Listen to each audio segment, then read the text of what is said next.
L'école inclusive actuellement, ça dépend vraiment des situations. Il y a des enfants pour qui ça fonctionne bien, donc qui font partie d'un dispositif Ulysse, qui ont des temps d'inclusion dans leur classe ordinaire avec les enfants de leur âge.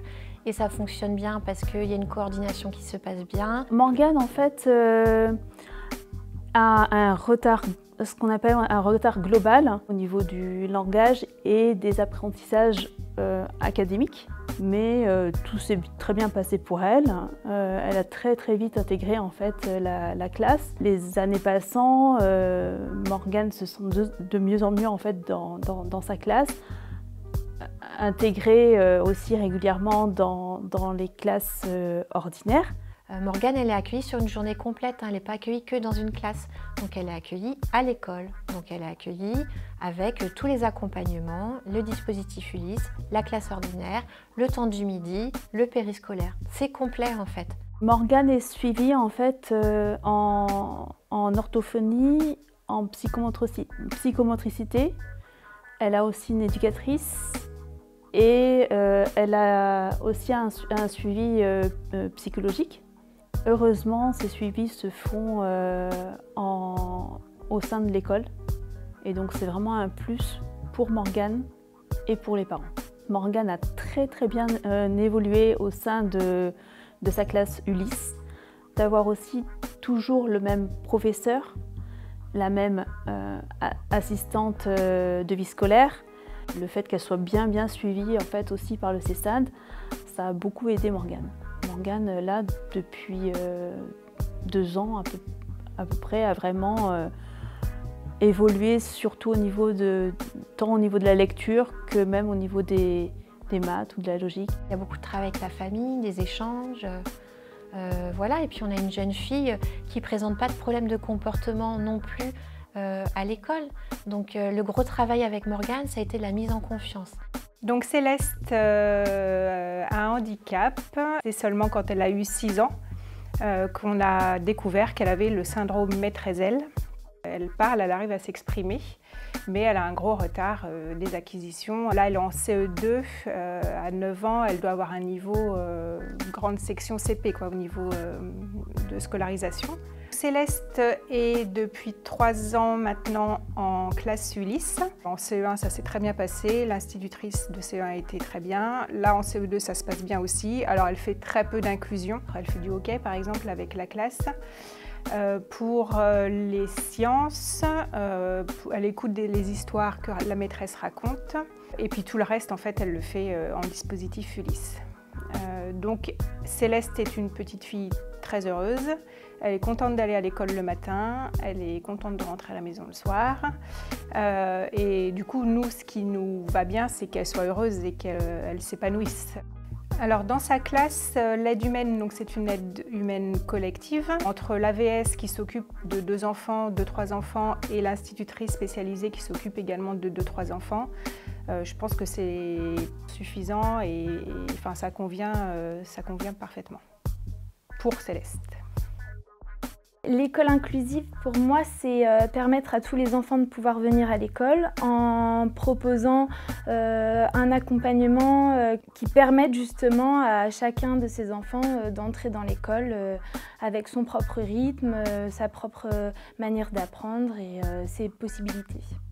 Shamseddine a un retard global, c'est-à-dire qu'aujourd'hui, il est âgé de 6 ans, mais dans sa tête, il agit un peu comme un enfant de 3 ans. Shamseddine n'est pas capable d'intégrer une classe de CP parce qu'il n'a pas les compétences, l'attention.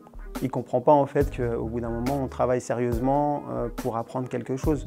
Lui, il voit la vie devant lui comme un jeu.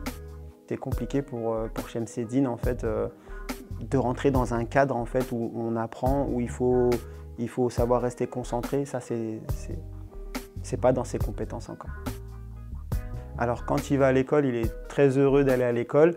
On est surpris de voir comment il a évolué dans son langage dans sa motricité, même s'il y a encore beaucoup de travail à effectuer pour rattraper le retard. Et c'est de bon augure pour la suite, d'où l'importance pour Chemseddine de continuer justement et d'augmenter sa fréquence de scolarité.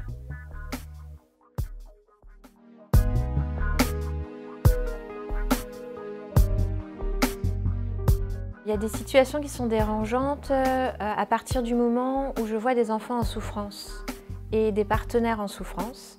Je pense aux enfants qui ont des orientations en IME, qui n'ont pas de place en IME du fait qu'il n'y a plus de place en fait, il y a trop de demandes pour l'IME et qui se retrouvent dans des situations qui génèrent beaucoup de difficultés, autant pour les enfants, autant de douleurs aussi pour les familles et autant de difficultés aussi pour les enseignants et les AVS.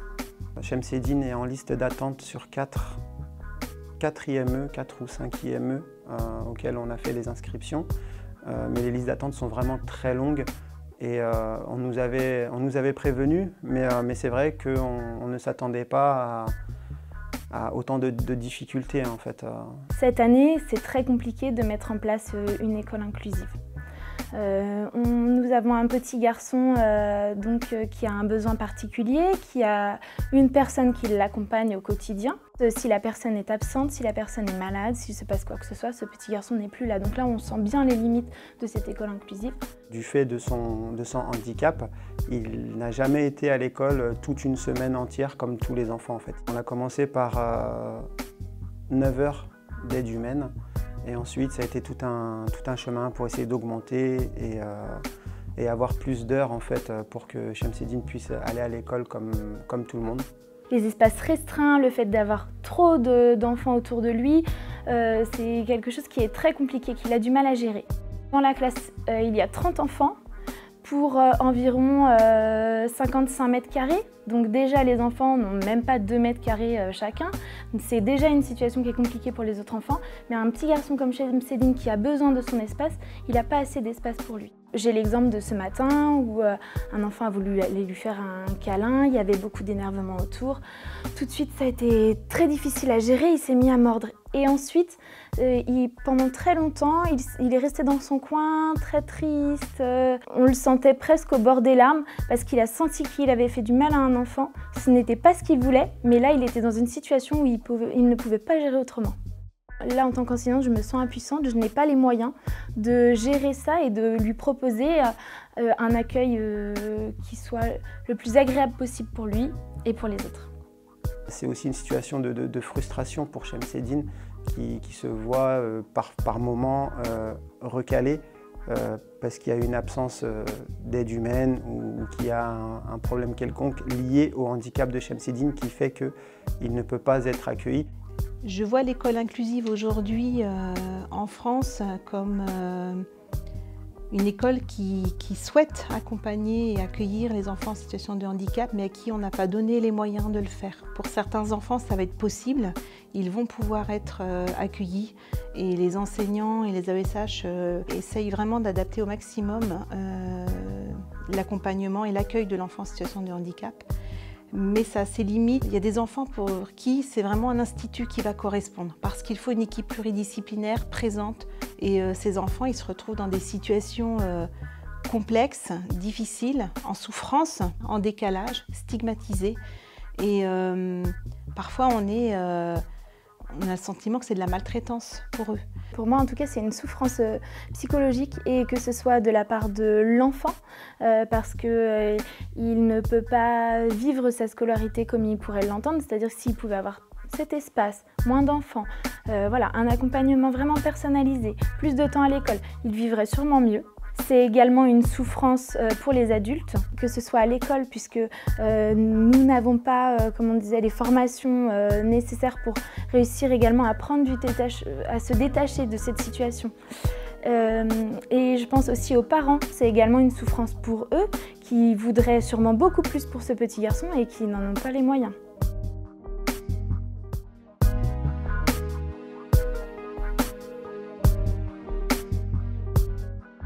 Céleste est depuis 3 ans maintenant en classe Ulysse.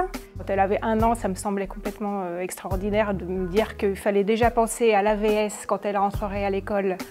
Mais finalement, ça nous a fait un choc, mais heureusement qu'on nous l'a dit parce que quand elle est rentrée en petite section de maternelle, elle avait déjà son AVS 12 heures par semaine, qui lui a permis de suivre une scolarité en maternelle à peu près normale par rapport aux autres. Les débuts ont été compliqués en CP parce qu'elle changeait d'école, parce qu'elle n'avait plus un AVS pour elle seulement, mais un AVS collectif. L'enseignante de classe dite normale, de CP, n'avait pas l'habitude de recevoir des enfants handicapés et du coup la relation a été assez difficile le premier trimestre. Si elle n'avait pas été prise en Ulysse, évidemment, on aurait fait peut-être voilà, une demande d'IME, mais de toute façon, comme il n'y avait pas de place, s'il n'y aurait pas eu de place, elle aurait quand même été en Ulysse. Ou en école, ou en classe normale, mais là ça aurait été catastrophique. Je vois encore ce matin, j'ai une situation, je ne sais pas si l'enfant était bien dans sa classe de référence.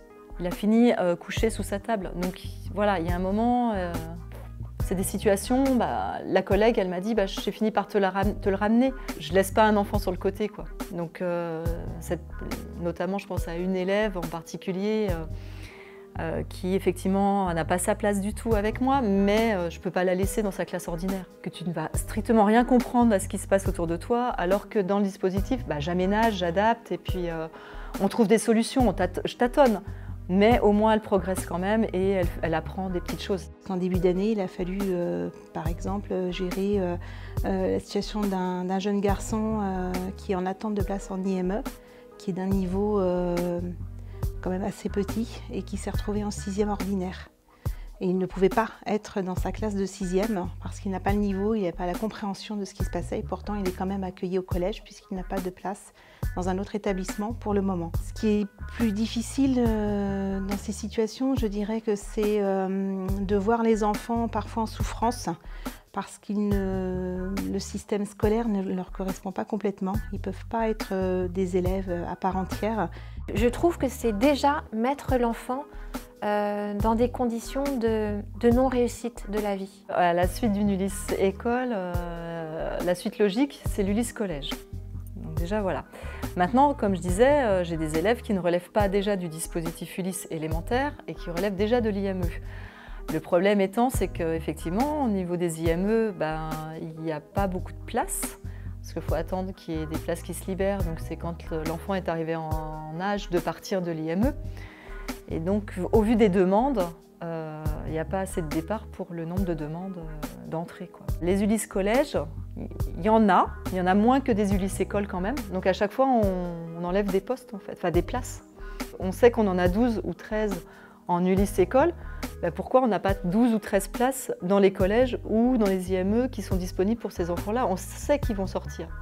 Donc je pense qu'on peut anticiper les choses, on devrait pouvoir anticiper les choses.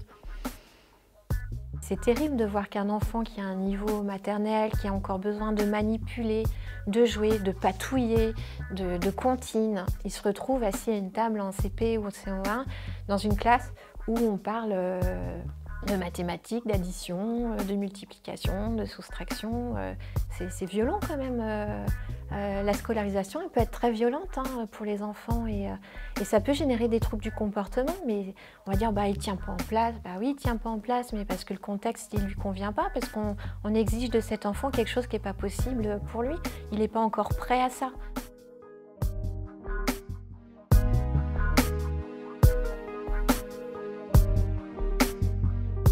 Ce sont des enfants qui ont vraiment besoin encore plus de repères que les autres, qui ont besoin certains de routine. Et ça, si on ne leur apporte pas, ça ne leur donne pas un bon contexte rassurant pour pouvoir être disponible aussi pour les apprentissages. Il a fallu quand même me battre en fait, pour avoir une place en Ulysse, puisqu'au départ c'était un refus en fait, de MDPH. Ça c'est une première difficulté en fait, pour les parents, pour trouver et savoir où mettre son enfant. Il n'y a vraiment pas assez en fait, de structure, pas assez de moyens et il faudrait qu'en fait, il y ait beaucoup plus de classe en petit effectif? Pour moi, il faudrait certainement plus de place en IME parce que les IME actuels ne sont pas les IME qu'on se représente d'avant aussi. Ce ne sont pas des endroits fermés. Je travaille actuellement avec des IME sur des petits temps aussi pour que les enfants puissent avoir autre chose que du temps d'Ulysse. Et on voit que c'est bénéfique et on voit que l'enfant n'est plus en souffrance. Il y a des spécialistes là-bas qui en fait interviendront auprès de Chemseddine pour faire les soins dont il a besoin, pour qu'il puisse avoir en fait une prise en charge plus conséquente que ce qu'il a actuellement, c'est-à-dire que dans un IME, il y va en fait du lundi au vendredi. Voilà, c'est vraiment un quotidien. Il y aura un cadre de travail en fait qui sera adapté à Chemseddine. Chose qui ne peut pas être possible dans une école basique en fait, où il y a un système, où il y a une marge à suivre en fait, pour l'enseignement des enfants. Là, c'est vraiment adapté au handicap, au retard de l'enfant, et puis c'est avancé au rythme de l'enfant. Le vrai levier que nous aurions, c'est une place en IME. Là, aujourd'hui, il est en attente d'une place en IME, déjà depuis l'année dernière.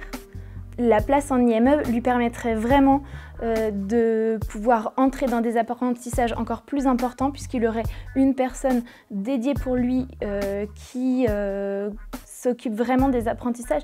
Heureusement, nous avons le CESAD pour discuter voilà, de ce qui est possible de faire avec ces enfants-là. Mais c'est vrai que davantage de personnes également pour venir conseiller en classe ou proposer des choses. Une formation également peut-être plus pointue pour les AESH qui accompagnent ces enfants-là, ce serait voilà, d'une grande aide. J'ai surtout deux élèves qui ne relèvent pas du dispositif Ulysse et qui devraient, j'espère, un jour trouver une place en IME. Et pour ces deux élèves-là, c'est très compliqué à mettre en place parce que les compétences pédagogiques qu'on demande à l'école élémentaire ordinaire ne correspondent pas à leur niveau intellectuel d'aujourd'hui, quoi. Donc il faut vraiment que je trouve des situations d'apprentissage différentes. Et puis, voilà, tous les enfants ne peuvent pas être dans une classe de référence.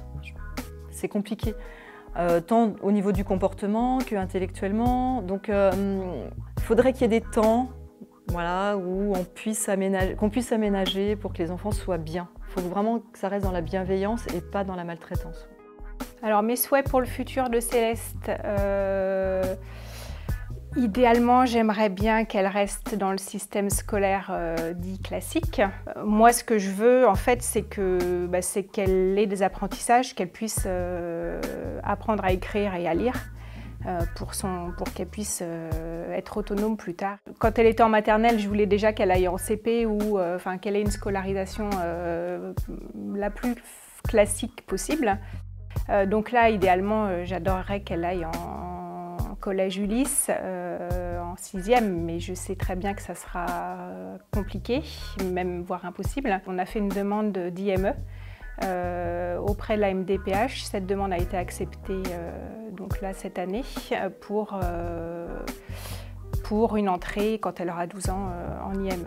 C'est pas mon souhait, mais ce sera le meilleur choix pour elle, j'imagine. Le système classique, quand elle quittera ce dispositif Ulysse, là, annoncé à ses 12 ans, ne correspondra plus aux attentes, aux besoins, aux besoins surtout de Céleste. Idéalement, dans le futur, ce qui serait bien pour des enfants comme Céleste, qui sont un peu entre deux, parce qu'ils peuvent suivre quand même une scolarité, ça serait super qu'il y ait des classes alors type Ulysse dans les collèges, mais sans inclusion en fait. Cette prise en charge des enfants qui sont en situation de handicap devrait être revalorisée en fait. On devrait revoir tout ça et mettre plus de moyens, que ça soit dans les locaux, que ça soit dans les personnes. Ils ne peuvent pas tenir l'école toute une journée, mais ce n'est pas des enfants incompétents. Et si on va vraiment leur apporter un bon contexte, avec des bons moyens, des bons outils, et qu'il y a une rencontre avec l'enfant, on est capable de les faire progresser.